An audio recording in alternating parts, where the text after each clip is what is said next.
how to remove payment card on BootsMe app. The very first thing you want to make sure that the application BootsMe is already installed on your device. Once you have it on your device, open it. Enter your login credential as in your email address and the password and log into a specific account. Once you have been logged in, it will land you on this home page.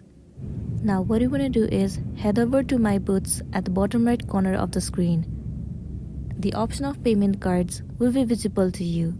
Head over to it. In here it says you do not have any saved cards. When you complete a transaction and select the option to save card for future use, that card will be displayed here.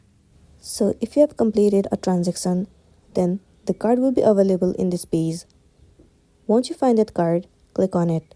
All the information of the card will be visible to you. You have to scroll all the way down, and at the bottom right corner, the option of remove will be visible to you. Click on it. Once you click on remove, once again you have to click on confirm. And then your card will be removed successfully and you'll be good to go. So that's all for today, and this is simply how you can remove payment card on BootsMe app. Make sure to smash the like button and consider subscribing if you found this video helpful. We'll see you in the next one.